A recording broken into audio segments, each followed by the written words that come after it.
Thank you, Madam President, and it's a pleasure to rise today to support this motion that has been moved by the Honourable Robin Scott during non-government business.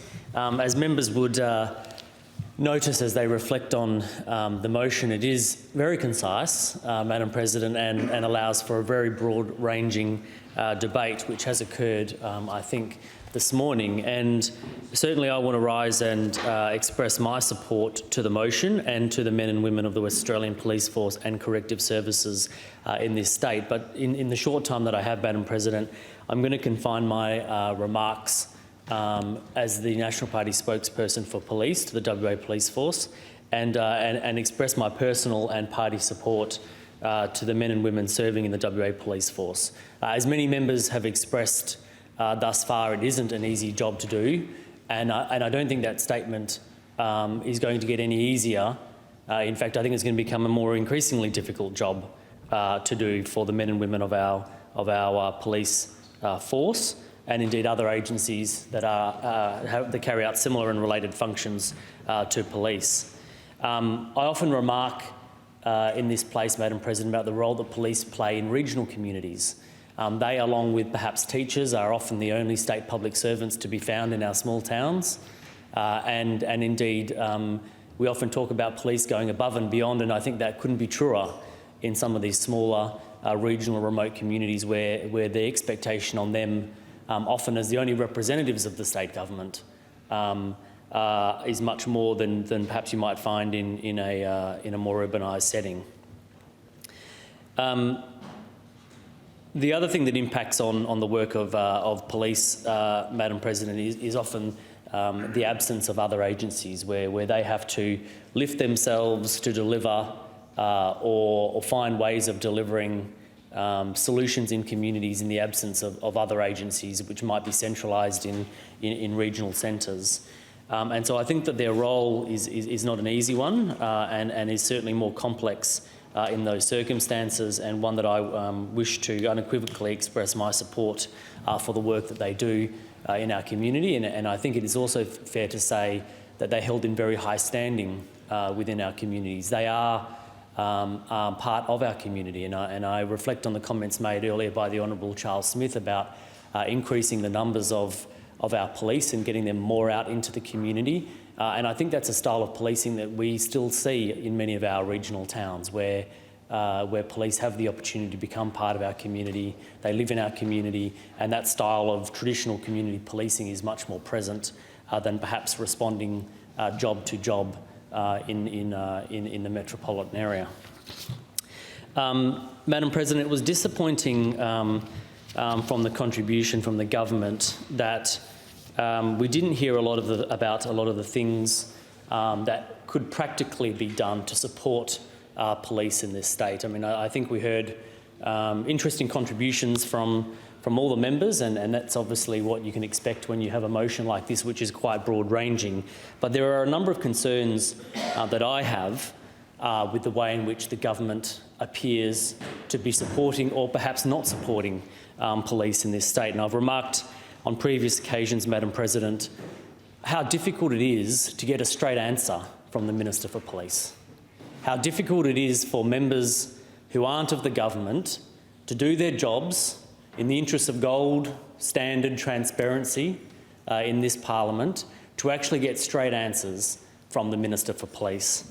I believe that she is one of the most difficult ministers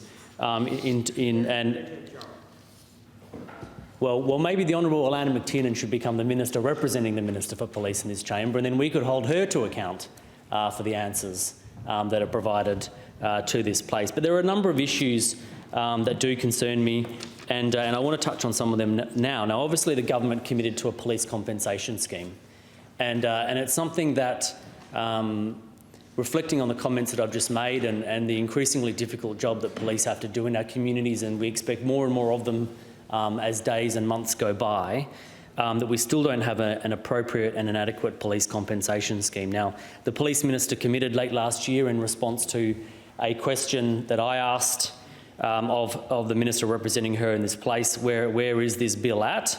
Because, as members would be aware, we're now in the dying weeks of a pre-election year, and we are running out of time, and we all have just been told that the Parliamentary Counsel's Office now has capacity for private members to start drafting bills this late stage of the parliamentary term, which would suggest that the government's agenda is wrapping up, and yet we still don't have a bill in this House to deliver the commitment of the Labor Party with respect to a police compensation scheme. Now, we're told it's going to happen in 2020, and when I asked the government when it expects to be operational, the response is as soon as practicable after the legislation has received royal assent and been proclaimed. Now, I understand that there isn't any significant progress occurring with respect to this matter. Now, it's interesting that the minister who's given the government response today didn't talk about the $25 million pay cut that her state government is asking police officers to take over the next 2 years. A $25 million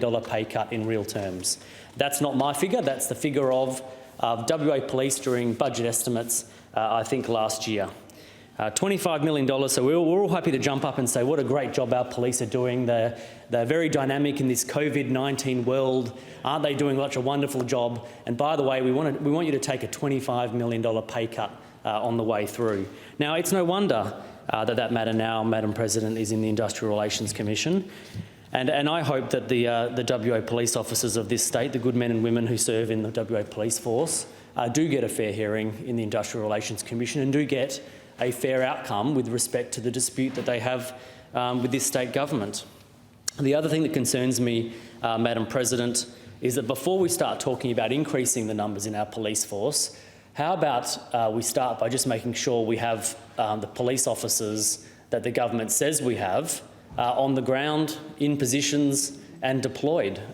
Last year, Madam President, we learned that there was 95 positions, full-time equivalent positions, outside of the metropolitan area, so in regional WA, 95 positions that were vacant. Some police districts had up to 20 police officer vacancies. Now, that would have a real and measurable impact on policing in those areas. There's no doubt. You could not stand in this place, Madam President, and say that those types of things do not have an impact on policing in regional Western Australia. They do. The other thing that concerns me is that I heard the Police Commissioner talking on the radio just last week, or perhaps it was the week before, and it was he was talking about, still to this day, 50% of the cells in police stations in Western Australia are not compliant to take custody of prisoners. 50%. And often when I go and stop into local police stations as I'm driving around and ask them what are their issues, they don't often raise pay and conditions. They often raise the conditions of their police stations and in particular the conditions of their cells, where they have become archive storage facilities. And so now we have these plastic containers where we hold people in custody for a short period of time, but then we require our police officers to transport people out of town, out of district, to an appropriate holding facility. So, you know, where is the state government's commitment? We're 3 years in to addressing this issue. Earlier this week, we dealt with the fines bill, and it was recommendation 1 and 2 of the Royal Commission, the coronial inquest into the death of Miss Dew, which made some recommendations in relation to police lockups. Now, my understanding is that neither recommendation 1 and recommendation 2 of that coronial inquest that was delivered on 16 December 2016 remains in abeyance to this day. So whilst the government's busily fixing up other parts of the recommendation, including as early as this week with respect to the Fines, Penalties and Infringement Notices Enforcement Act, recommendation 1 and 2, which relates to having appropriately staffed and trained officers at lockups, as I understand, there's been no progress by the state of Western Australia in that regard. And so I'd be interested to hear in perhaps a future government response how it is that the government is supporting our police and indeed people in their custody with respect to those recommendations. Madam President, 10 minutes doesn't afford a lot of time in this debate, and there's many other things that I would like to have contributed, but I want to stand and express my wholehearted support to the men and women of our police in our great state, and I think they do a magnificent job in trying circumstances. Members, the question is the motion be agreed. The honourable